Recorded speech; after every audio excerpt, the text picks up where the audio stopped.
We have Welcome to the New Author Podcast, a weekly podcast diary starring Jerry Evanoff and Rich Kacy. Join them weekly as they talk about writing, publishing, and marketing their books. And now, here are your hosts. Hello, everyone, and welcome to the New Author Podcast. Today is Monday, October 27th, and we're doing kind of I should say the year, 2025. And we're doing kind of a role reversal. Usually it's Rich hurrying home from work to get on the podcast with me a little bit later in the evening. But today, Rich is off, and it was me hurrying home from work because I went into the office today to get on the podcast. So I'm a little frazzled, so hopefully everything's okay. Yeah. But this is episode number 333, which I kind of like that. I kind of want to play the lottery today. And with me is Rich Kacy. How are you doing today? I'm doing great, and hopefully you won't be too manic. I mean, you're normally manic anyways, but at least compared to me. So I've been told by people that claim to love me that I might be on the spectrum a little bit. Okay. I'm not sure. Sometimes I look at our back episodes, and it's I don't even know what to compare. Maybe Roadrunner and Wile E. Coyote, where you're the Roadrunner, I'm sitting here kind of dozing off or whatever, or it seems like it. I have a hard time standing still. I remember when I first started working at my previous job, I was working at Parker Hannifin, and we used to have these meetings every Monday at 1:15. So you get back from lunch, and we'd go in the back, and we'd stand in this hallway. There was a board on the wall, and we would go over all the different reports. There's an IT department on the wall. I remember I was just standing there one day, and this guy was like, you rock. You don't stand still. You just rock from side to side. And I'm like, oh, I never even noticed. So yeah, I guess I have a problem. I got rhythm in my soul, man. That's what it is. I just want to bring out the music. I just want to bring the music out. So anyway, what's new? Anything exciting you want to talk about? No. That's not writing related? I do it not writing related. No, I got a few things I'll talk about later on when I recap my week. The only thing I can say for those of you who are in the far north is beautiful down here. Sunny, 80 degrees, and dipping down into the high 50s at night. So perfect weather. It's 57 right now. I woke up to 34. So yeah, yikes. Yikes, yeah. All right, so let me jump into my stats then for last week. Actually, the last 5 days. We recorded on Wednesday thanks to Amazon and their outage on previous Monday. So this is basically a 5-day recap of stats here. I had 2 goals last week. I set 2 goals for myself. The first was to get halfway finished with book 2 as edit. I have 41 chapters in this book. And the plan was to get through chapter 21, and I just blew by that yesterday. A lot of progress. I'll talk about something interesting that happened to me as I was doing it. That I want to go back and yell at past Jerry for doing what he did to future Jerry. But I'll talk about that. And then the other was in the little app that I'm writing, the app that I'm trying to write. That's kind of a writing, plotting, story Bible, story grid. Eventually, and I haven't talked about this part of it yet, but eventually I want to make it part of, kind of add a little marketing to it also with some AI stuff. I wanted to get through the story Bible section, and I blew by that yesterday also and got into the plotting section. I'm actually almost done with the plotting section because that's really easy. So a lot of progress there too. I mean, when really those are the only things you do, and that includes not sleeping sometimes, then you make a lot of progress on it. On the marketing front, ALLi has apparently republished or updated their marketing book that they have. They were flogging it on today's episode, and I think I'm going to buy it because they make a very Orna Ross was talking about it, and they make a very distinct difference between marketing and promotion. So in their minds, marketing is the way you set up your brand and how you want to be known, what you want to be known for, and how you're going to appear and to people, and how you're going to show up and all that. And then depending on what you do there will then determine exactly what kind of promotions and things that you want to do. Is promotion like part of marketing? No, it's they consider it something separate. Actually, in my world, my previous professional world, we made that same distinction. Only what we called it was the difference between marketing and advertisement. Okay. So yeah, so there was that difference. And this is going to come back full circle when we get to the end, and I want to talk about James Blatch. So okay, yeah. Do I know what you're going to talk about? Because I texted you about it earlier. Yeah. Okay. Yeah, you do. Yeah, I loved it. That's so great. I love that guy. I love listening to that guy. I remember I was at Sam's Town during one of the early 20 Books Vegas, and he was just in the hall. He was standing in the hallway, and he was talking on the phone. And I walked by him and I kind of turned and went, that was James Blatch. So I kept walking. I kept turning because I wanted to talk to him, but he was on the phone. And I'm playing this mental thing in my head of interrupt him. No, don't interrupt him. Interrupt him. Don't interrupt him. And he kept, every time I looked at him, he'd look at me. And finally, I just kept walking. I'm like, I can't interrupt him. Yeah. But so it was yeah, he was looking at you and thinking, don't interrupt me on the phone. Yeah, exactly. So I really love that podcast. So I'm excited to hear what you're going to say, even though I know what you're going to say, and it's kind of funny. Anyway, all right. So that was those are my goals. My word count for book 2, the one that I'm editing, went up this time. It went up 59 words. So I'm kind of not, I'm just kind of sticking around this little 82,000 section. I'm at 82,329, and I am 24 chapters in out of 41 total. So I have 17 left. So I'm past halfway, which is good because I have approximately 7 weeks left before it has to go to the editor. I'm going to have to go through it at least one more time, even if it's just to read it out loud to myself. So I'll need time to go through it at least one more time there. And then my word count for the year hasn't changed, 158, 423. And my words per hour obviously stayed the same, 1,290. So there we are. Well, I had a really good week in terms of writing because I actually started the new Marlowe thriller. And I've decided, or I've figured out, that it actually is a thriller and not a mystery. So that's given me a little more focus. This is the first time you're saying Marlowe, though. Yeah, Marlowe is the name of the I can't just kind of a nod to Raymond Chandler. Yeah. The head detective's name it's a woman, and it's Marlowe Bennett. So, okay, interesting. I like that. Okay, that's great. Yeah, I thought I'd throw that in there. It's up 8,202 words. So I've been getting on average 2,051 words per day over the last 4 days. Why isn't it 5 days, you ask, since we podcasted 5 days ago? Well, I'm going to talk about that on my recap. Okay, good. Total words for the year. What? Oh, good. Okay, total words for the year is 178,341 out of a 200,000 word goal. So now you're counting this. You're counting this toward your novel November, right? Yes, but I'm starting early because I'll be gone a week in November, and I'll be gone a week in December when we are supposed to be doing editing of the novel that we write in November. The thing is, the way it's although I did do some rearrangement and condensation on the compaction of the novel, of the outline, I mean. Okay. So I dropped initially I had like 45 chapters outlined. And then now as it sits, I'm at 38 chapters. So I may actually be able to do this by the end of November. I didn't think I'd be able to, but I may actually be able to finish it by the end of November. We'll see. Okay. Depends on how studious I am. Condensation, not meaning the water that runs down the side of the pop can, because that's what was in my head when you said it. I was so me too, and that's why I said wait, that's not the right word. Condensing, is that what you're going for? Condensing, yeah. There you go. Yeah, I like I'm going to start using condensation for that same meaning. I like that. All right, so getting into my week. So Thursday, we podcasted Wednesday night. So Thursday, I was in the office. I did some editing at lunch, although not as much as I wanted to. I had to leave right at 4:00 because we were having dinner with friends from the old job, and I wanted to leave right at 4:00. We hadn't done a dinner in about 6 months, so it was kind of fun. We go to a Mexican restaurant every time, and there's a couple of Mexican places we kind of rotate around, but this one we went to, it's right near where the Cleveland baseball team's rookie or single A team plays. It's you can see, if you're sitting on their patio, you can just see right into the stadium. That's a nice place. So we were there for a while, a couple hours there hanging out, and then I got home that night and didn't do anything. Watch football. I wasn't able to edit most of chapter 14. Chapter 14 was a weird one for me because that's the one where I decided that I needed to make some changes to it based on the whole synesthesia that my character has.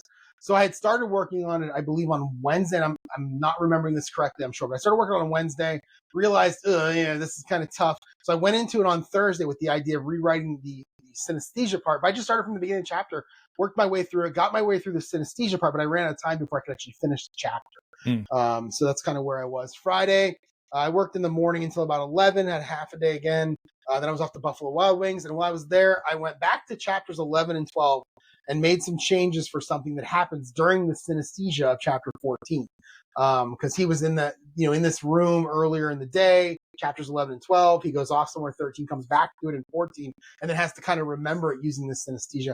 And I wanted to make sure I did it right. And it's, it goes back to what, Jake from the writers group told me 5-6 years ago. Some of the best advice I ever got as a writer came from Jake in the writers group. And he said, write the action scene in reverse. And I'll always remember that, meaning if I'm going to write an action scene, I'm going to go back a chapter or two and I'm going to set up the objects in the room or the location that they're at so that when the action scene starts, the next chapters down the road, that stuff has already been mentioned to the reader that exists so that I can then write the action scene around all those items. I love it. I think it's such great advice. And I always think about that when I'm writing anything that's action related. And then let's see, after 14 was done, which again was a tough one, but I got through it. I did do chapters 15 and 16. In the evening on Friday, I didn't do much of anything. I played my football game. I didn't play my football game like I thought I was, although I did the work to set up my next game. And the work, if you're watching on YouTube, the work to set up my next game is if I haven't played with this team before and I'm playing the 1983 Philadelphia Eagles versus the 1983 Los Angeles Rams. And if I have never played with them before, I have to go in and set up these spreadsheets or these grids of all of the players and all of the running backs and receivers and all this. It takes me about a half an hour to do each one. Here's the Rams. It takes me about a half an hour to do each one. It's a lot of work. There's a lot of math that goes into it. I love it. A lot of people that play this game don't like doing that, but I love doing it. I love doing the initial setup. So that's what I did on Friday. I didn't actually play the game, but I did get it all set up. I got the cards laid out right here in front of me because I did start playing it on Saturday. But that was the first thing that I did after I got home is I just kind of set up a game. I did buy the Dave Chesson what is it? Kindle author? What is it called? Kindlepreneur? No. What is he called now? It was something special that he was doing, wasn't it? Yeah. Why can't I think of the words though? Words are hard.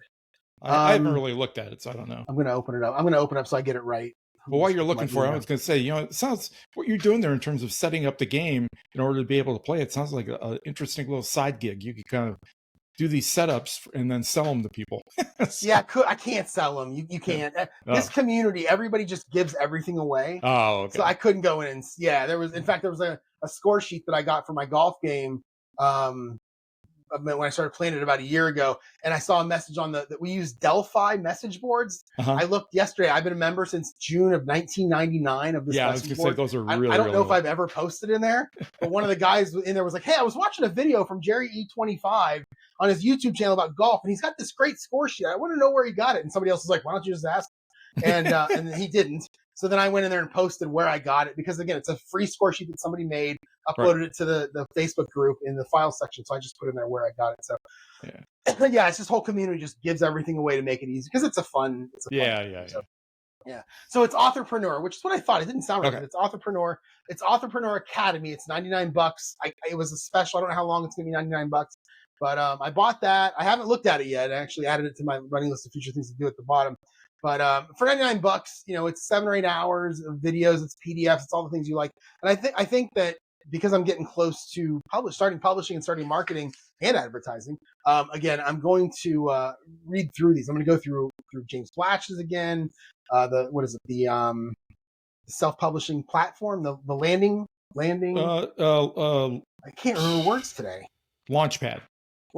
Thank you. Yeah. Launchpad. I'm gonna go through that. I'm gonna go through that. I have the what's his name? Matthew J. Holmes, Amazon Ads Mastering, 2.0. So I've got all those things over the next year or so that I'm gonna start using over time. I'm not gonna do any Amazon advertising until book 3 is out. I'm not gonna do any heavy marketing until book 3 is out, and I have the novella ready. So once book 2 comes out, I'm gonna start doing a little bit of advertising just to practice and get it going, see what I can do. But so I have all these different classes to go through. If this was any more than $99, I probably wouldn't have done it. But I do like Dave Chesson, so I went ahead and purchased that. I purchased a lot of these kind of things, many of which I never even go back and look at, just to support the particular people that I like. Yeah. Oh, yeah. I guess I do that too. I didn't think of it that way though, in terms of support. I think of it more as, hey, I'm going to do this, and then I never do it. Yeah. So, there's some of that too. Yeah. So I also worked more on my story Bible portions of my app, getting it close to finish. This was Friday night. Got it really close to being done. There was still a little bit of pieces here and there that I wanted to finish, just little things, spacing of things on the screen, just all these different things that I want. I want it to look right for me, but I also want it to be super simple. So I worked on that a little bit, and then I called the golf course to cancel my Saturday tee time because it was going to be 50 degrees and rainy. And I got a message saying, yeah, we were closed today and we're closed tomorrow. So they were already closed. So there was no golf on Saturday, which was really disappointed. It looks like my last golf is going to be the 83 that I shot a week and a half ago. And I'm not complaining about going out on an 83. No, it's a good way to go out. So Saturday, I woke up around 7:15, continued working on my app. Really what I'm trying to do is get to about 8:30.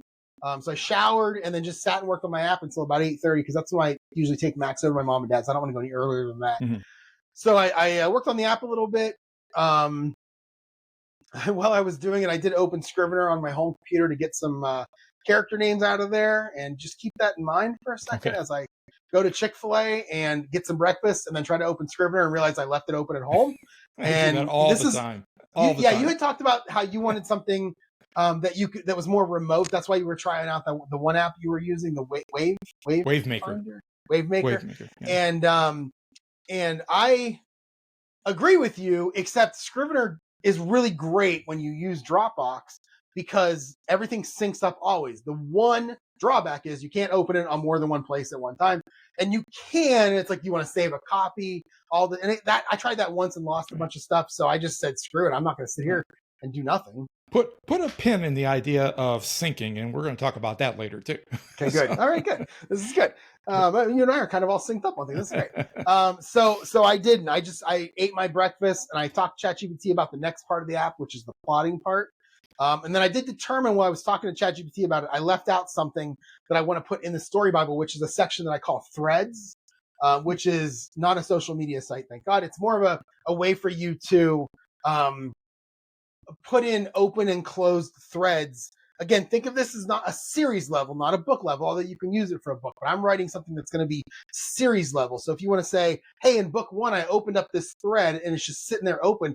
And then I can go back and check the threads as I'm writing to see, I'm in book 3 now. If I close that thread, maybe I'll close it here, that kind of thing. So, right.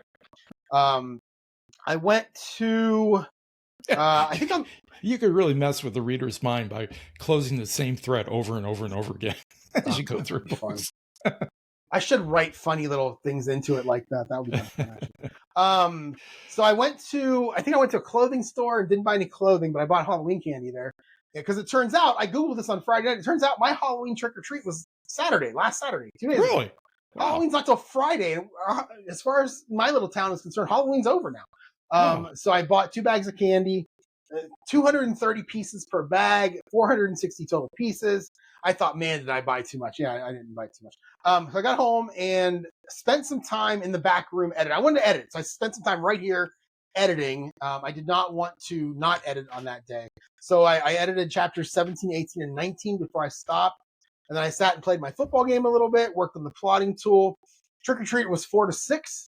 I was sitting at my desk working on the plotting tool at 4 o'clock, and I just watched my front door. I don't know if you remember this. Last year, I didn't know what day it was. I had no idea when trick or treat was. And somebody knocked on my door, and I opened it up, and they're like, trick or treat. And I'm like, I didn't know. I don't have any candy. And the father's like, you may want to turn your light off. Then I'm like, okay. So I turned it off.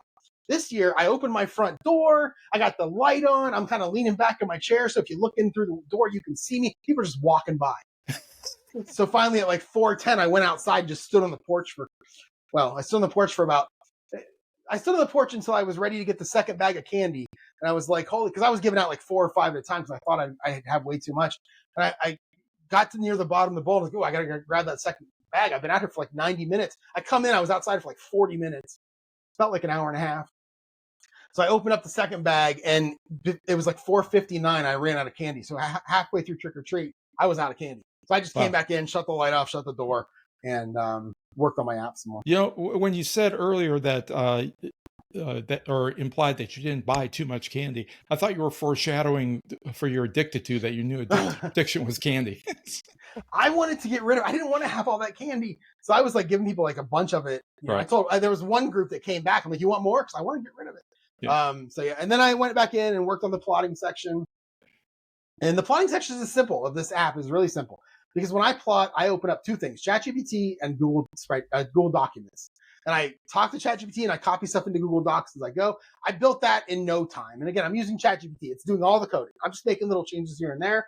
But for the most part, I'm pasting in code saying, this is what I want you to do next. It spits out code. I copy it in and I run it. That's all I'm doing. It's fantastic. It's a great way to work. I'm not too concerned about ChatGPT taking my job yet as a computer programmer, but we're not too far away, Rich.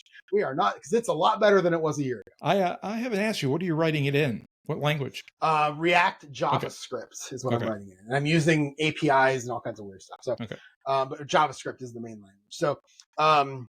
So I got it to the point where I could interact with the AI, copy stuff out, throw it into the blank document, boldface and underline as I need to. Basically, just create the same kind of thing I do on Google spreadsheets. And then I was done. I was done with that. But don't worry, there's more to that in a minute because I really had to work a little bit more on it. Sunday up about 7:15. This time I played around with it a little bit more. And what I wanted to do, and this is a big deal, because after I'm done plotting, the next thing I have to do is copy it out of Google Documents into Scrivener. And that's a pain. Copying characters out, one at a time chapters, it's all a pain. So what I did was I told the app, what I want you to do is, I told ChatGPT, what I want this app to do is, if I highlight anything on the screen, whether it be a name, a location, the app doesn't know. I could highlight the word the. Doesn't matter. Highlight the word and then click a button that says Story Bible. I have a little pop-out screen that is now my story, like a quick add to the Story Bible. And if I copy something that already exists, like a name that already exists, it shows me that person where I can go in and edit it. And then that way I can just pop it out and I can just type in there, copy and paste as I go as I'm creating characters, hit save, and now it automatically saves into the Story Bible over here. So I don't have to worry about doing, like right now I have a 9-book novel series with 4 novellas or short stories that I've already written the first drafts of. None of it's in there. It's going to be a pain to try to copy that stuff in there. So for future Jerry, I want to be able to do this as I'm plotting, because I think what I'm going to do with this, I'm probably not going to use this to work on my app. I mean, work on my current series, maybe to write it later, do the editing or whatever. I think what I'm going to do is, and I'll talk about this at the end of the year when we talk about next year's goals, I do want to write next year, even though I'm trying to edit all these books and get these things published every 6 months, every 4 months, whatever it is. I still want to write. I don't want to just stop writing for the next 2 years because I'm just I'm editing and publishing a bunch. So I have a couple of ideas for other genres. I have the romance one I was talking about a couple of weeks ago. I've got the A Team in Space, where the team is my sister and her family, that I started working on like a year and a half ago, that I can work on that in there. I'll just start that from scratch. I only wrote about 3 chapters. So I'll just start that from scratch. So I'm going to do something like that when this app is ready. That's how I'm going to test this app, is I'm going to use it to write something else sometime next year as I'm going. So that's what I'm going to do. Then I was off to Panera in the morning. While I was there, I did chapter 21 and chapter 22. I started doing chapter 23, and I noticed a giant continuity error that past Jerry did not see. I don't know how I've edited this thing a couple times. I don't know how I didn't see it, where I have a character at the end of an evening talking about, hey, we have a dinner date tomorrow. We have a dinner party tomorrow. The famous dinner party scene that I'm so excited to write like 2 years ago. And then in the next chapter, I've got a character waking up on a Monday and talking to his buddy, and his buddy's like, yeah, but you were at the dinner party. And then the next scene is the dinner party. Oh. So somehow I have that out of order. I have no idea how that happened. And I can't really take that scene and move it to after the dinner party because other stuff happens after that. So I just kind of stopped right there when I was at Panera because I want to get home, watch football, that stuff that I like to do on a Sunday. And so I just stopped right there with the idea of, okay, I'll fix it tomorrow, which was today. So I ended up doing chapter 21, chapter 22, and the beginning of chapter 23, but I didn't get very far in chapter 23 because of this continuity error.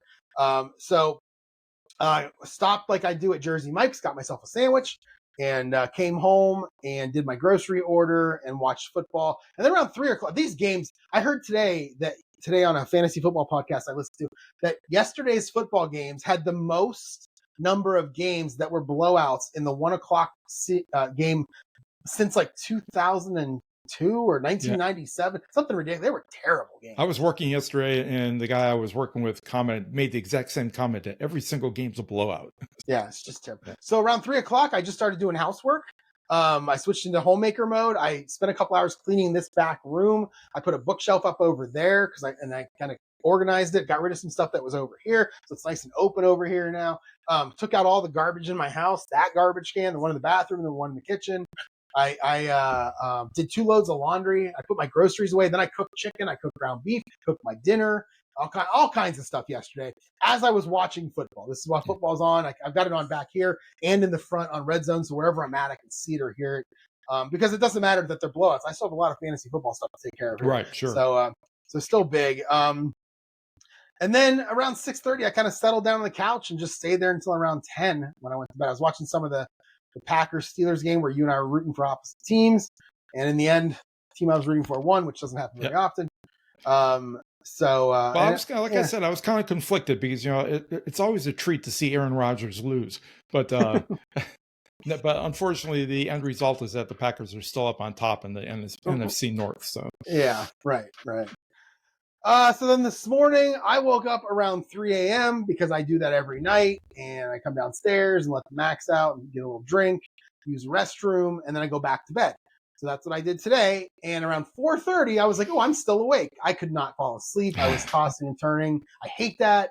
So finally, I just got up at 4:30 and came downstairs and started working on my fantasy football lineups. I'm just killing time until it's time to really get ready for work. So I worked on my fantasy football lineups for next week, and then showered and went to work. And at lunch, I was able to fix chapter 23. It worked out well. I didn't really have to do much. I had to delete a couple of lines and then go through. And every time Monday was mentioned, I just changed it to last Friday and that kind of thing. So because the dinner party is Friday night. So this scene that has taken place on Monday is actually taking place Friday at work. Okay. And so it worked out okay for me. Yeah. And then you have the dinner party Friday night. And so I did 23, and I was also edited chapter 24, which worked out well. It ends with a dun dun dun type of moment, which I'm very happy with. And then I came home, I rushed home from work and fought all the traffic.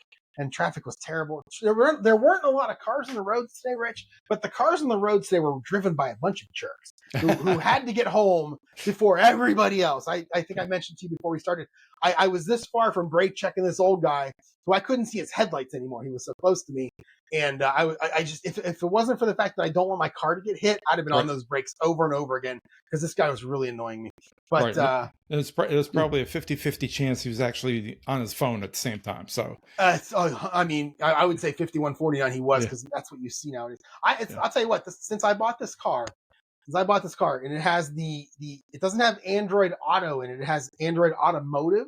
So you don't connect your phone to your car anymore. You can connect to Bluetooth if you want, but you're not running stuff from your phone on your car anymore. And a lot of people don't like that about these GM cars.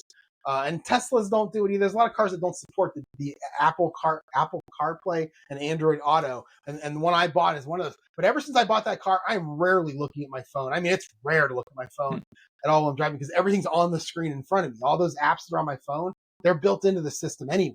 So I can get to Spotify, which I'll talk about in a little while, and I can get to Audible if I want to, and Google Maps is built into it. It's great. So I rarely pick up my phone anymore. Yeah, that is nice.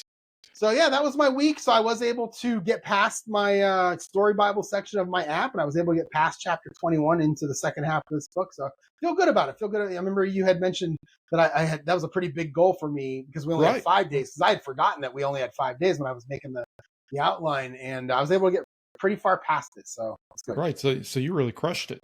Yeah. In terms of my 5 days, last Thursday, it was a day at work at the library, and started off the day by having not really, I had to work the desk, but start off what I consider my real work day, which is when somebody comes in and I have to work with them.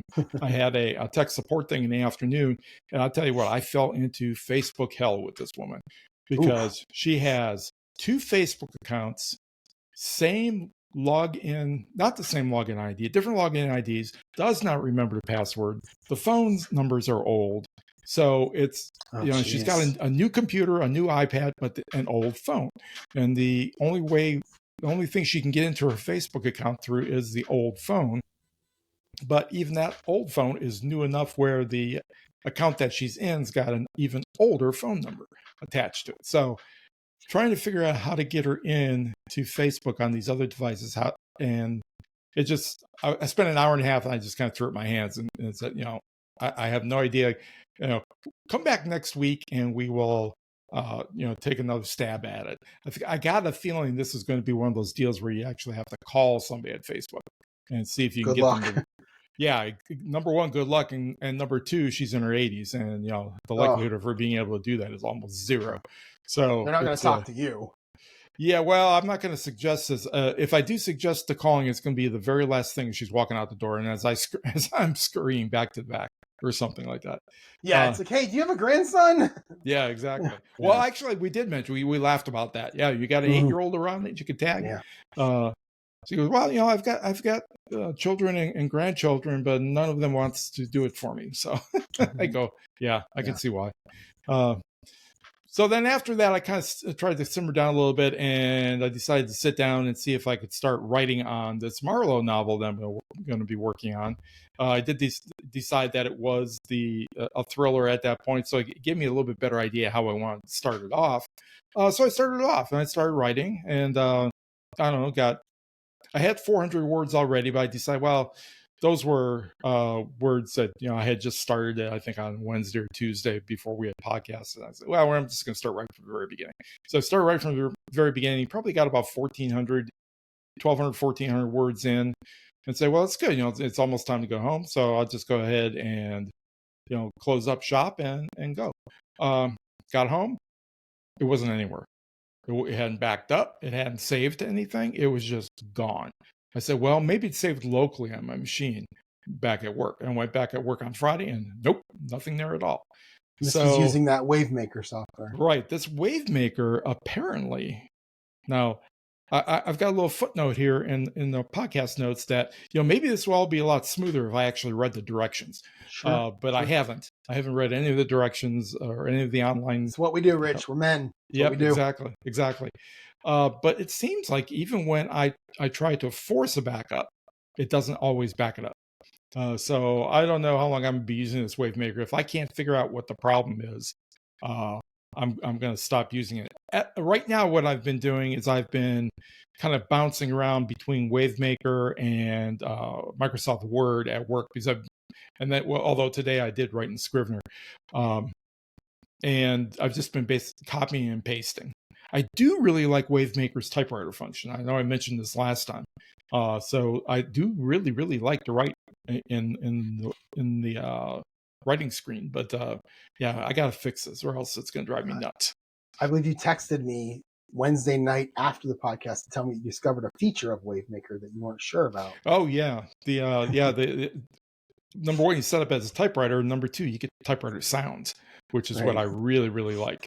There was some other app I was using at one point. Maybe it was Novel Crafter or something that also had that feature. Noveler. I think it was probably Noveler. Oh, was it Noveler? Okay. Yeah, I think. But there's something about that, the rhythm of the clicking of the keys that makes it sound really cool.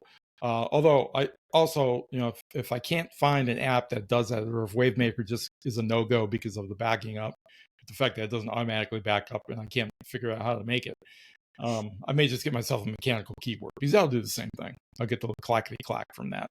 Right. Friday, it was dead as anything at the library. I don't know what the deal was. We did have some rain Friday, so maybe that kept people away. So I decided, well, I lost all those words the previous day. I'm just going to start fresh. Basically with the same idea, but of course, you never write the same scene the same way twice. But I did get it kicked off. I was able to write for a couple, 2-3 hours total, and I got 1,748 words in between all the other things I was doing, including going through a couple hundred books that we got donated.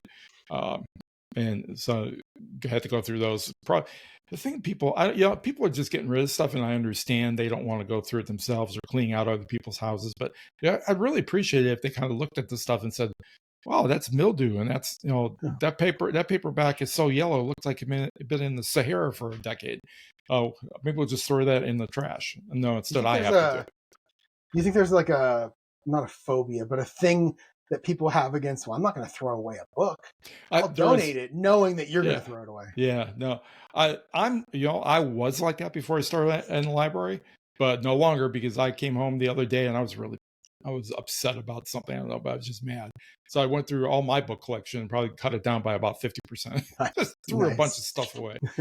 Actually, I didn't throw much away. I actually took a whole bunch of stuff into the library, and I would send it off to the friends of the library, because most of the stuff I have is pretty pristine. So that was Friday. Saturday, it was the same thing. Pretty much dead. We did have rain off and on, and I kept people in. I did write 1,884 words spread out throughout the day.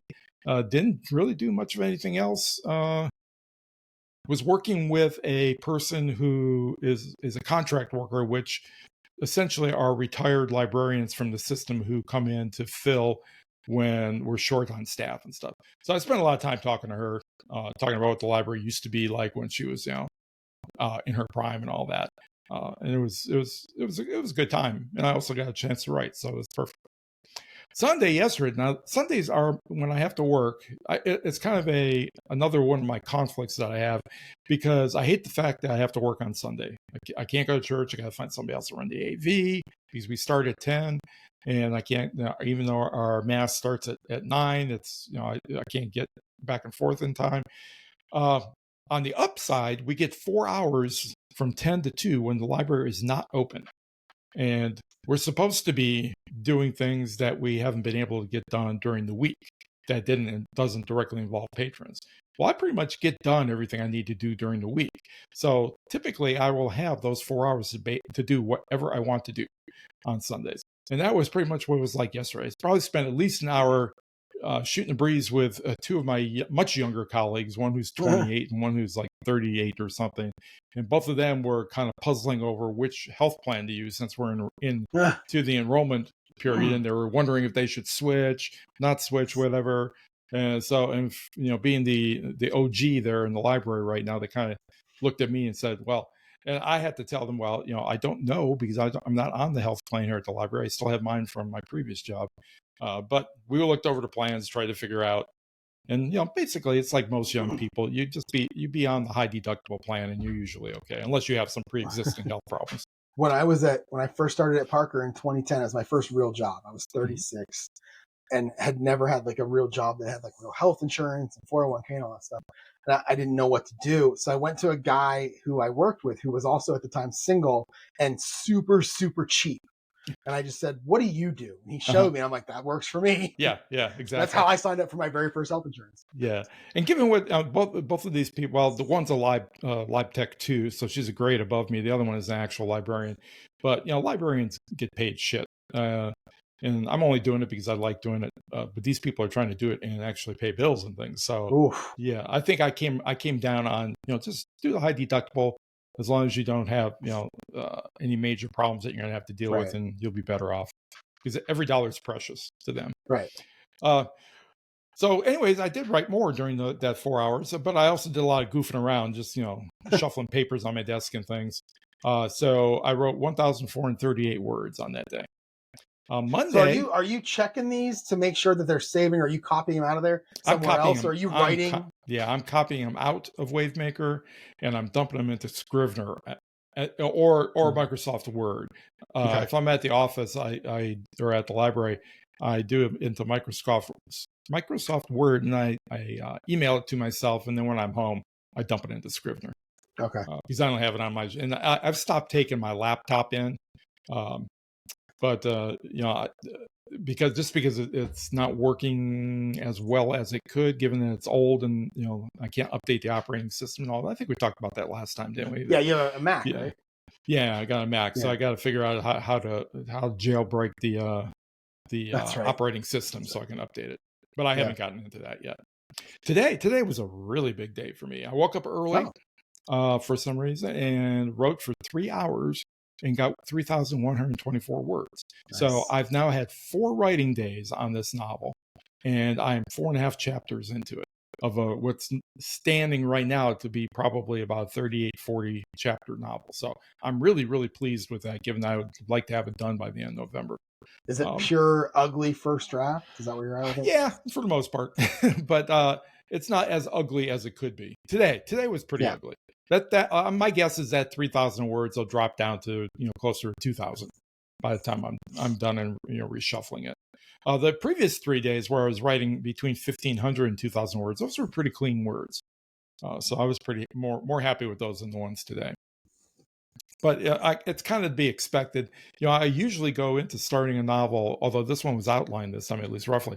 I usually go in with a set of characters and an opening scene, and it's pretty clear in my head what I want to open with and how we want it to open.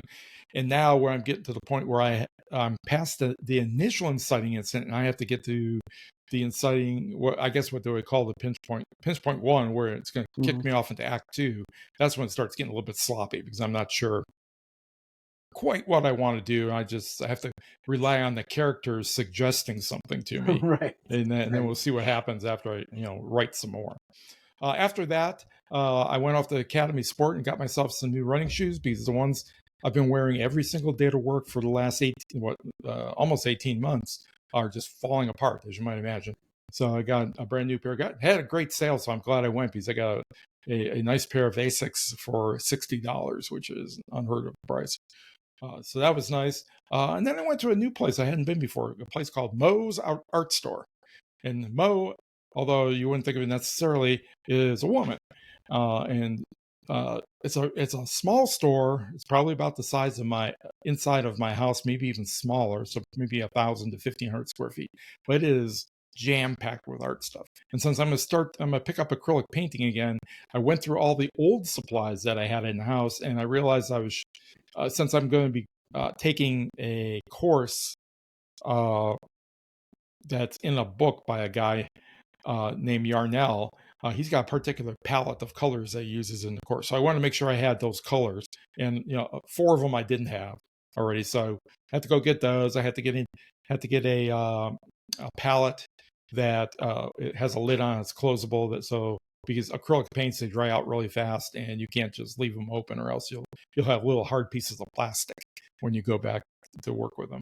So I got all that stuff, spent about $100 on things that I actually needed. I told the woman if I had spent any more time in the store, I'd get another $100 of things I didn't need, which is, typically the way it goes. Then I stopped at Trader Joe's. I bought Tammy an orchid because she's gotten really wound into orchids now as the gardening season's closing, something to play with during the winter. She's got lights up all over the house where she's growing them. This one was full of bloom, so I brought that home for her. Ate a late lunch, and then I kicked back in my lazy boy and took a nap. And luckily, nice. I had set my alarm because I woke up at like 3:30, something like that. And had time to go outside and replace the wheelbarrow tire that I think I told you I blew out the other day. It sounded like a shotgun going off. Got that fixed. And now we're podcasting, and I think afterwards I'm going to make some dinner and play a little bit of Wingspan probably. There you go. Yeah. And, nothing really new on my list, just a reiteration that I'm going to start painting. And maybe I'll even be tonight. I'll start painting again. Yeah. Yeah. I mean, I have one new thing, and that's just the Dave Chesson author stuff that I just talked about. I bought that, and that's it. I want to get that going. I keep talking about this stuff, but I'm not really close to publishing book 2 yet. It's going to be a few months, so I'm just kind of putting it off until I'm ready. It could be the kind of thing that I wish I could get something like that on my TV. Because if I get it on my TV without having to mirror my laptop, so I don't want to deal with any of that. It'd be nice if I could, there was an app where I could download on the TV where I could watch these things, because then I would definitely watch them in the evening when I'm looking for something to watch. But during the day, I don't know if I want to sit for an hour and just pay attention to something like that. Yeah. There ought to be some kind of a browser app, just for a regular browser. I did look and found one. I don't know if I trust putting username and passwords into those. Well, that's true too. Yeah, if it was like a Chrome or a Edge or whatever, I'd be okay with it. But I haven't seen those. I did search for that a couple weeks ago on my TV and didn't find it. So that's the only thing I've added so far, and everything else is still the same as it's been. In terms of my addicted to, I'll talk about another YouTube channel that I like. There's a woman named Jen Murray who is watching Seinfeld for the first time. I like watching the reaction stuff. And she watches 2 episodes per. In the first couple seasons, she watched a bunch of them, but now she watches 2. Every week, she puts 2 more out. And I just sit and watch. I haven't watched. I love Seinfeld. It's probably my favorite show of all time. That or Arrested Development. My favorite show of all time. And I haven't watched it in a while because I watched it so much that I could just repeat it line after line. So watching her watch it now, it's kind of fun to watch somebody watch it for the first time. Have you ever become background noise? Have you ever watched Curb Your Enthusiasm? No, neither have I. But people say that is a lot like watching Arrested Development. But I feel like Curb Your Enthusiasm is super cringy, and I struggle with that nowadays. It might be. I would love to go rewatch the original British Office. I just can't watch it anymore. It's so cringy. Oh, okay. And so I don't. Yes, and I know Curb is the same way because Larry David basically is Larry David, and right. It would be. I don't know. I just haven't watched it. Yeah. Some things don't age well. Right. Well, it's probably still funny to some people. I would just be like, I can't. I gotta fast forward. I can't. Yeah. My addicted to be honest with you, I was thinking about this morning when I was running around that, after you eat enough ice cream and enough cookies, I don't think they're an addiction so much as a lifestyle. And I think that's kind of where I'm at right now, because I've been eating like 2 weeks ago. Was it 2 weeks ago? My wife bought 4 gallons of ice cream, and we are now into the 3rd one. Jeez.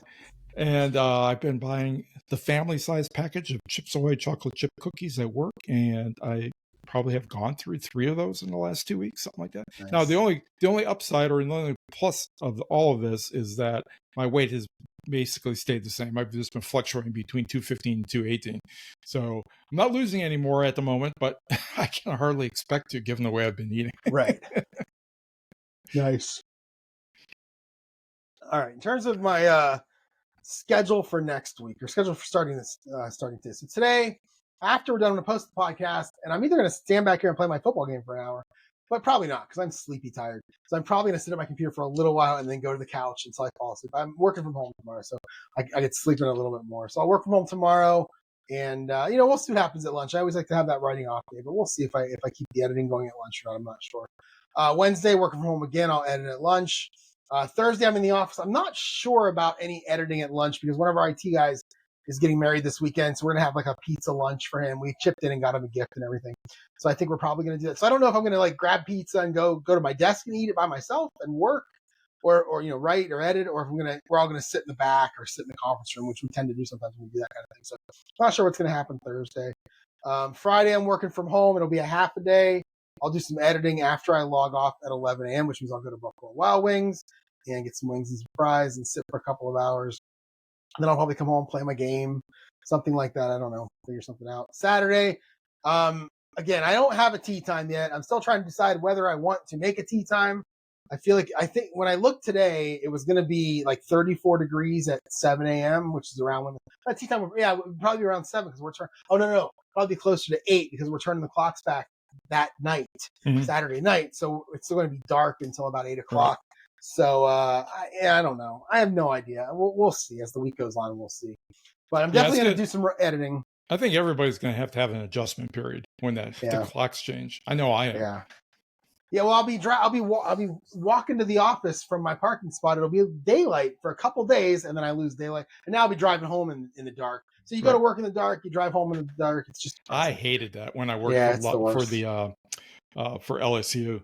But now at least I think I will be driving to the library, and it'll be light because it'll be like 8:30. It should be pretty light here. If I waited an hour or so, it would be. I just like going in before everybody else. Yeah. I'm usually the first or second person in the building. I'm also one of the first people to leave, which I like. Yeah. So, let's see. That was Thursday, Friday, Saturday, the tea time. Yeah. So then I'll get home. I'll do some editing either way on Saturday. It'll either be in the morning at Chick-fil-A or it'll be after I golf. I have a feeling we're not going to golf. I think I'd probably golf my last hole this year. So it'll probably be in the morning. Then I'll come home, play my games, work on my projects, all the stuff that I'm doing. Sunday, I definitely won't golf Sunday. I'll go to Panera in the morning, do some editing. And then we got another Sunday without a 9:30 game, thank God. And then there's 2 more after that. That'll be the last 2. But this weekend, nothing. So I can go to Panera for a couple hours, get my jersey mics, get my grocery order, all the stuff that I do on Sunday, watch football all day. No Browns game, so it should be an enjoyable Sunday. Yeah. Like me. And then, yeah, exactly. It was an enjoyable weekend for me. Yeah. And then Monday, I'm really liking this Monday in the office thing. I did it again today. And now I don't have to go in tomorrow or Wednesday, which are 2 of the busier days in the office. There's more people there. Last week there were 11 people there. Today there were 14 people there. Tomorrow and Wednesday there'll probably be like 30 to 35, and I don't have to deal with that. I like being at home for that. So Monday I'll work from home, and I'll probably do some editing at lunch. And then my goal, I didn't put a goal on here. I'm at chapter 24 right now. There are 41 total. Subtract and get 17. Divide that by 2 and get an 8.5. Round it up to 9. So let's get 9 chapters edited. That'll get me. Let's see if I can get done basically by 2 weeks from today. Can I be done with the editing? I still have to write the last chapter. That doesn't exist yet. And then I have to go back and start read through it one more time. So if I say 2 weeks from today, be finished with this edit, that means let's get half of it done this week and half of it done next week. So let's see if I can get 9 chapters done this week. That would get me through chapter 33. I'm going to write that on here, or type that in here so I don't forget.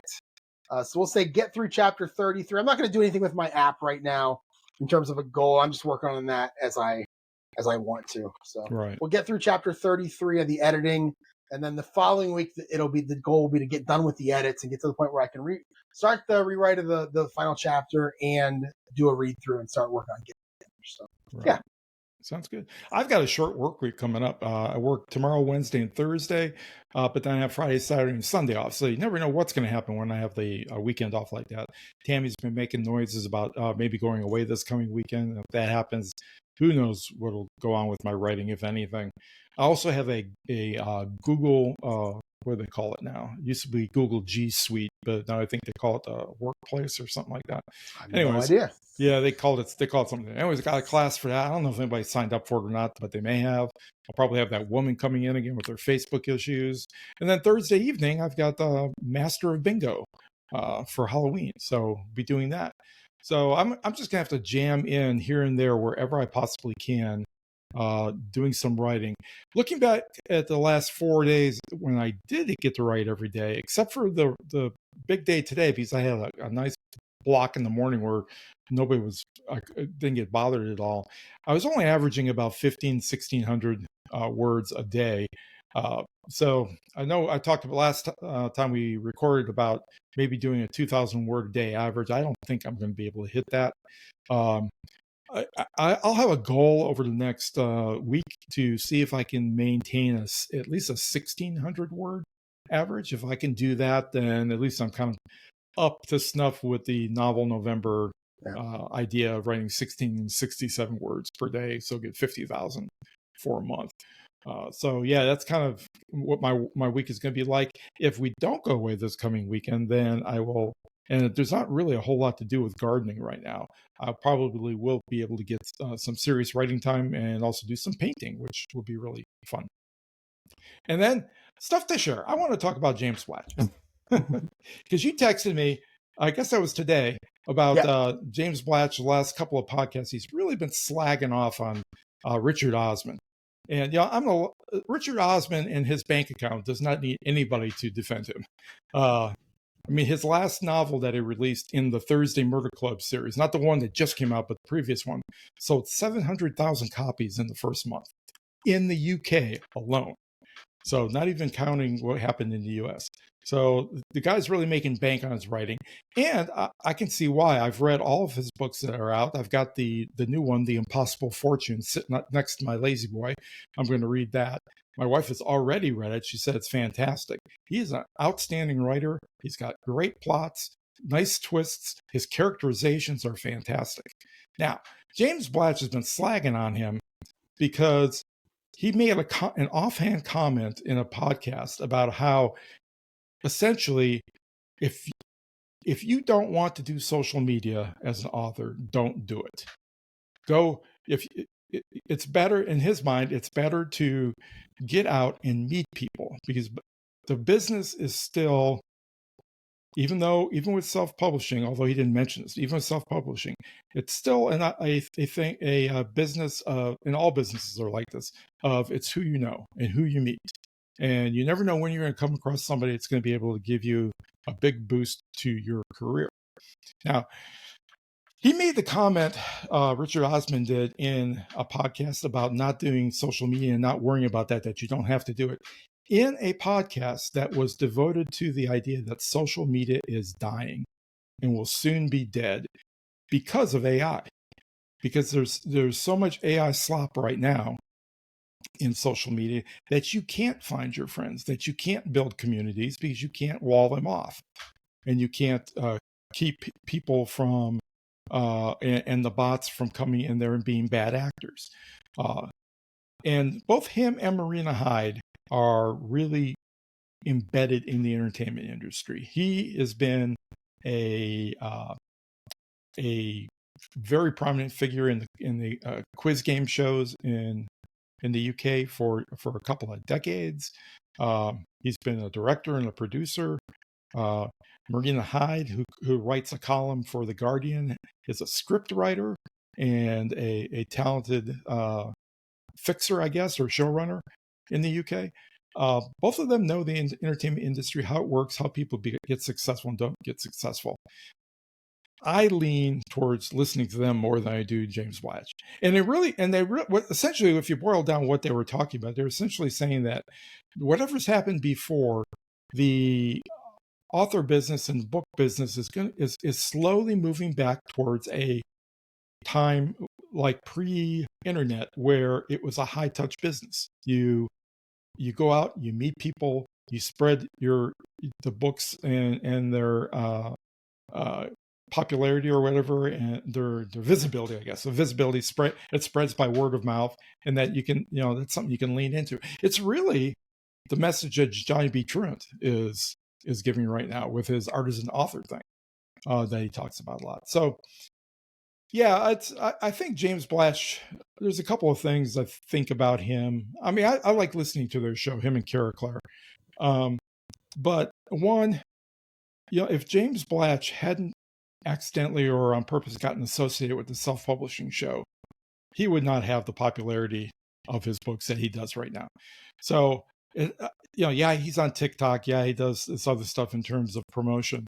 But the only reason anybody tunes into his show, the only reason anybody stops and looks at his book a second time is because they recognize the name James Blatch from the self-publishing show, because that one had a huge audience. And I think he forgets that things change. And we are in the midst of a big sea change in terms of social media. It is really becoming a cesspool of crap right now. Even Blue Sky. I've noticed my feed on Blue Sky, which I carefully curate for authors and for other creatives. I see there's stuff sneaking in there all the time that I just don't want to see. Politics, especially, stuff like that. And it really shouldn't be creeping in, but it is. So every media site is going to go the wayside, like Twitter has eventually. When people, because eventually everyone needs to cash in that makes these sites. They need to pay off, so they'll eventually end up selling them. It doesn't hurt anybody, any author, to make sure that they have their modes of visibility spread out among a bunch of different kinds of mediums. And if you don't want to do it on social media, don't do it on social media. Yeah, it's to do it. I tell you, the one thing that I do think is becoming more useful to authors, and that's just from the authors that I follow, is things like YouTube, where there is actual video associated with it, and they can associate an author's book with a face and a name and some kind of story. That I think is going to work a lot better in the long run. But that's just my opinion. I don't have any books out there right now. When I do get them out there, I'm going to see. I don't think.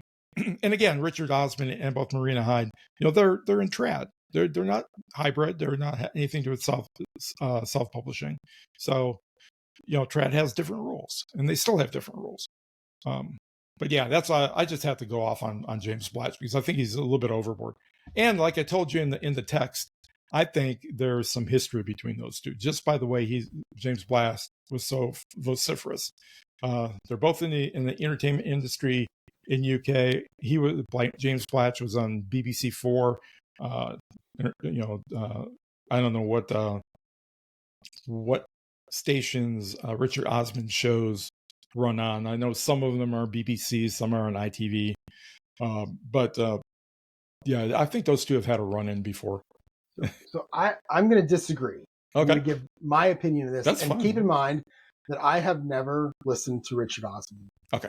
I read the first book, didn't like the ending, because I believe, and I'm going to spoil the first book here, and I think I mentioned it to you, I'm going to spoil the first book. So if you're going to read the Thursday Murder Club, go ahead and go away for 30 seconds. I believe the bad guy got away in the first book. And I don't like that. I don't like that at all. And I didn't like the first book. I believe the police were misled in this one by our narrator, our characters. I didn't like that. And again, it's been a while since I read it. It's been a year or two since I read it, so maybe I'm wrong here. But I remember not liking the ending. I believe it's because in fact, I know the bad guy got away. I remember who the bad guy was. And I remember saying that to you, and you, I believe, made the comment to me something to the effect of, "Yeah, it happens in all those books." And I don't know if you meant all the Osman books or what, but I just never went to the second one because of that. So the reason I would disagree. Okay. I was just going to say, probably that comment referred to, in terms of all those books, is like all those mystery books They all tend to have fairly weak endings. Not that the bad guy gets away, and I can't remember from the first one. Yeah, I remember who got I remember away. who did it. Yeah, I'm gonna have to go back and look at it. It was the roommate or the son or something of one of the elderly gentlemen. I don't remember what he was. A caretaker. I don't remember exactly what he was. Oh no, I remember. No, now I do recall. Well, there was a couple different murders in that book. Yeah. Yep. One of them was definitely committed by the wife who was in nursing care who had cancer. Oh, that's right. Yes, I remember that part. The other one was committed by the husband. Okay, maybe that's what I'm thinking of. Who was trying to protect his wife's reputation. But in the end, she let him off. Yeah. Yes, I didn't like that. Yeah. And I in fact, I'm going to do it in my series. I have a book where that happens, but I didn't like the way they did it. I just, it was fine. It was fine as a mystery book. Right. The reason I'm going to disagree with you is because, Richard Osman puts his name on something, it sells 700,000 copies because of who he is. And you can say the same thing about James Blatch with his story. So, but that is capped big time. He didn't sell thousands and thousands and thousands of copies. No. I mean, the difference is 700,000 for Richard Osman, 7,000 for James Blatch. Right. Yeah. So, and we just keep saying James Blatch's name here.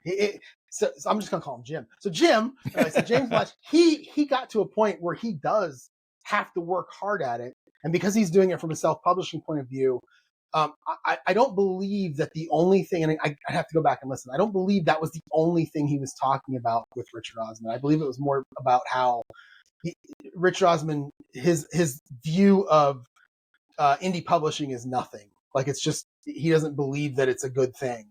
And I don't think that's true. Well, I don't think that's true. Okay. I don't think he even has much of an opinion on it because he's just so he's probably out of it so much. Yeah. And you could be right. But from listening to them today, like, I agree with the stuff that he was saying. But again, I didn't listen to Richard Osman, and I like James Blatch. I'm a fan. So, like, I'm probably it's bias. It's my personal bias toward listening to him.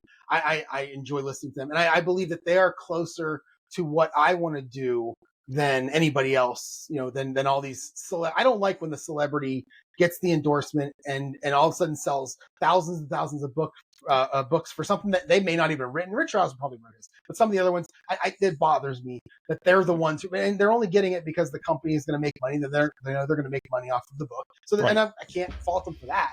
But I feel like there's a lot of good writers who don't get that because they're not known. Right. And I just don't. I guess I'm on Blatch's side here. I guess the thing that disturbed me, and I thought was a lack of judgment on Jimmy's part, was can't say James Blatch over and over again. Was that sound funny? I know. Was that he went outside of his world into somebody else's world to criticize what somebody said. They live in two different worlds. Jimmy and Richard Osman. Richie. Jimmy and Richie. Jimmy and Richie, right? Dick. James Blatch is fully 100% self-publishing. Richard Osman is fully 100% traditional. They don't have any kind of crossover at all. But self-publishing, I tell you, this is what I've seen about self-publishing people. They are very sensitive about anything that traditionally published authors say about marketing and popularity and dealing with fans, because the traditional people have a different world in which they operate, and I don't think self-publishing people want to necessarily recognize that. Now, traditional publishing shouldn't be telling self-publishing how to do its job, because it's almost like the difference between manufacturing motorcycle. This is a great analogy, actually. I like this. Okay. I'm going to write this down. It's the difference between a company that manufactures automobiles and a company that manufactures motorcycles. They're both engine-based modes of transportation that get people from place A to B. But the audience for traditionally published books is in general different than the audience for self-published books.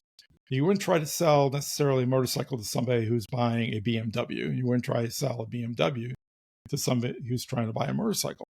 And I think that's true in books as well. People who turn to the traditional publishers, if they even pay attention to that, which most don't, if they even pay attention to that, they're looking for a particular kind of polished experience and kind of work that, quite frankly, is not extant in the self-publishing world. And, James Blatch and Kara Clare have said this numerous times, that there's just a lot of crap out there in the self-publishing world.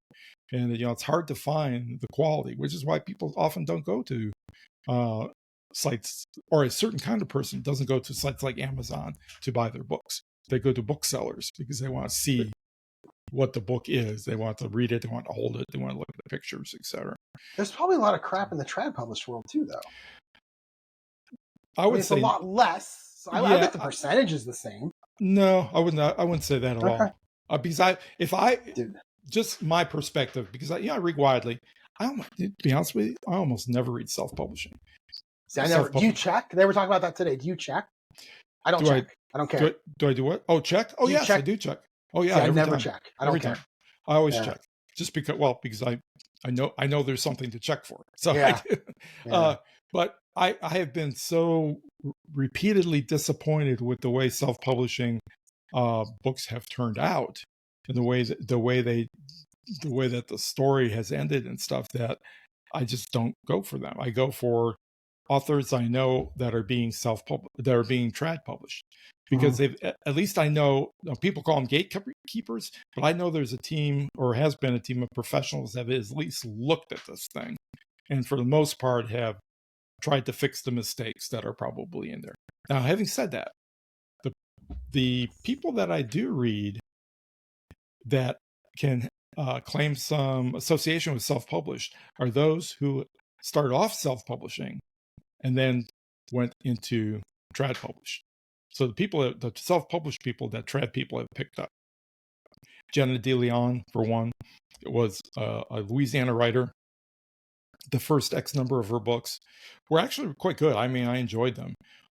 She was then picked up by a trad publisher, and they are so much better. Now, part of that's going to be her evolution in terms of her ability to write. But the other thing is it's going to be that she's going to be working with a professional editor and somebody who can, really take the story to the next level. But that's just my opinion. And this is coming from a guy, remember, that who I'm as likely to pick up a book of literary fiction as I am to pick up a book of genre fiction. So I guess James Blatch just irked me that he would turn on somebody like that. I guess I've always, actually, maybe I've noticed this over the years, that he's become, now that Mark Dawson's out of the way, he's become kind of the old curmudgeon of the self-publishing industry. I think he's younger than me. Yeah, well, he might be. Well, no, he's like 58, maybe, something like that. Anyways. Maybe that's something we can work toward. Yeah, right. I will say that I'm also going to be biased toward him because, I wrote him an email and he wrote back. I don't think Rich Osman's writing back. Rich Osman's not writing back to me. Right. But he wrote back to me and I appreciate it. That we know of. Yeah. You might be able to get in closer contact with him, though, if you wrote a really threatening letter, and then you could have a visit. Yeah, I don't want it to be a courtroom. Rich. Right. Yeah. But yeah, anyways, I hope for the sake of their show that it doesn't turn into just a bitch fest about what other people are doing. I'd like to. I enjoyed it. I like to listen. And I don't even like that kind of thing. Like, I will never watch any kind of a reality show, or I don't like, where there's complaining going. But I actually enjoyed it. I thought it was interesting because I'm also, he's a celebrity. That's why he got his sales. But he's also a good writer. People keep buying them because they're good reads. Right. But it's you hear, I don't know. I just liked it. I enjoyed it. And I'm with him on it. Yeah, I mean, I don't. He would not deny that was a fact. He has had a built-in advantage for that. Yeah, and yet he does still go out, does the book signings, does the meet and greets and stuff. And where he doesn't have to do that kind of thing. So I mean, he obviously thinks that it's worth something Now, maybe it's not something that a brand new self-published author can expect to pay off in the short run.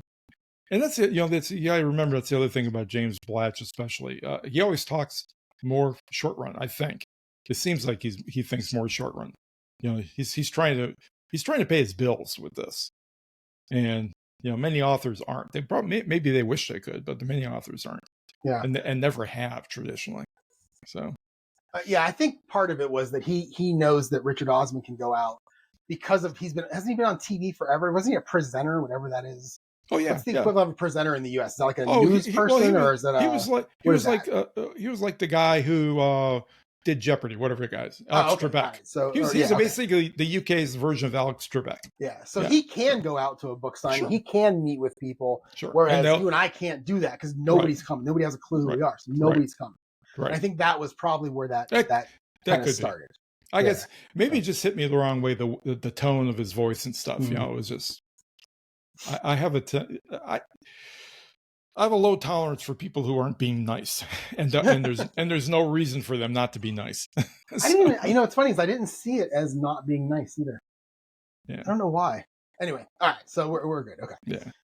All right, let me move off. We'll move on to my stuff to share. I have a couple. I feel better. Here. No. Good, there you go.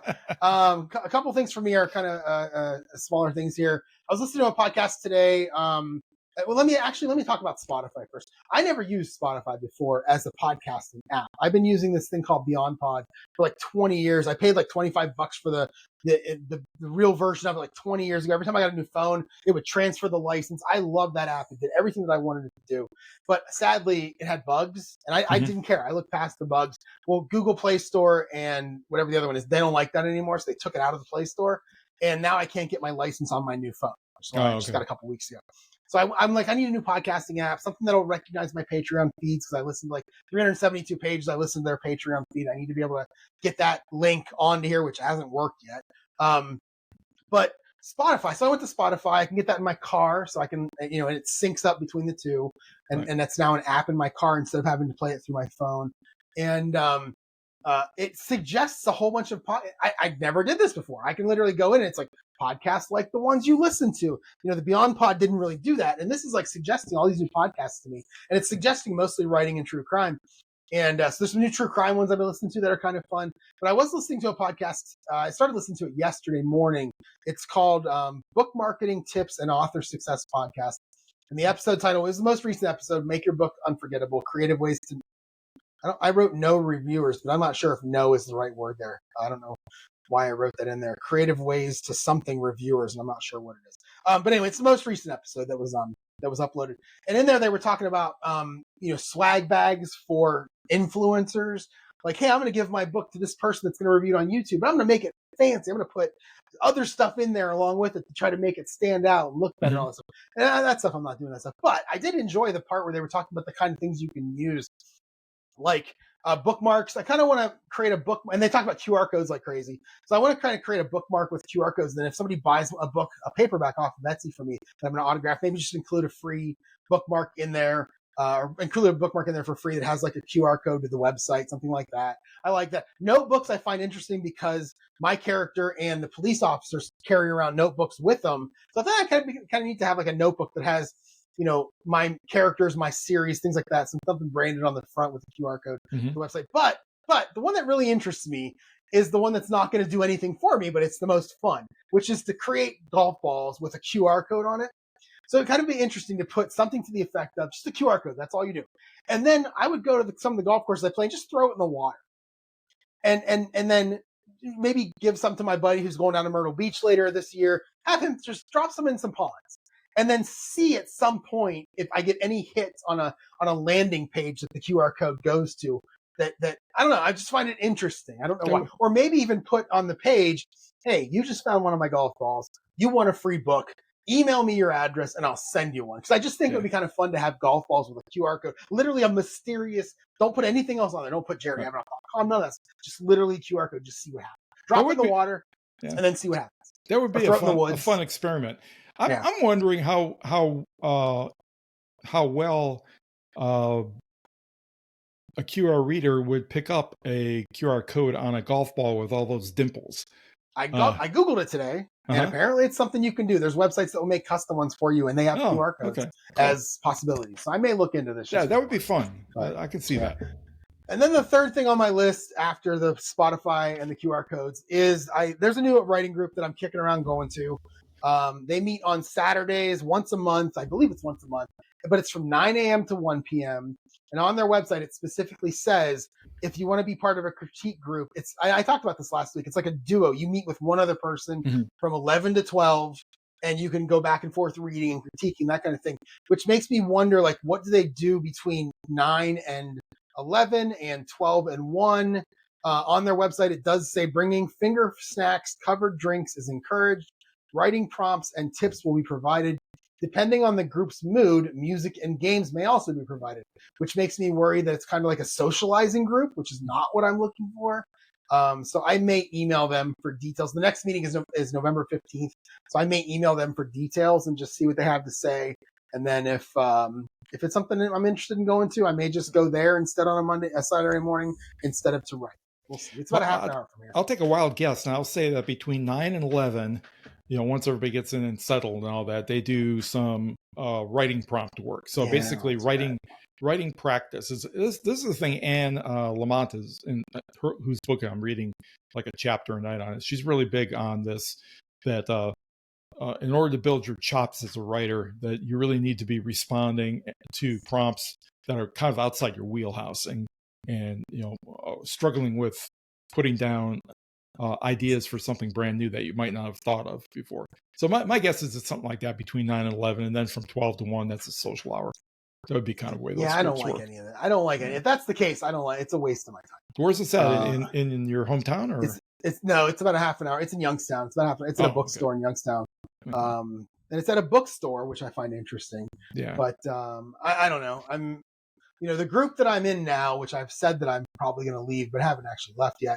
It's I would like something like that, but I would like more serious writers in it than what are in it right now. So, right. I don't know if that exists. Maybe this is the way that they set it up, and I don't want to socialize. I have friends. I don't need any more.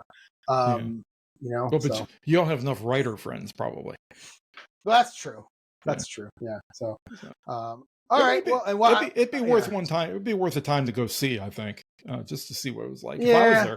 If I was down there, I'd go to just see without making a commitment, just to see what's going on. Just see what it's like. I mean, maybe there'd be some cute girls there. Who knows?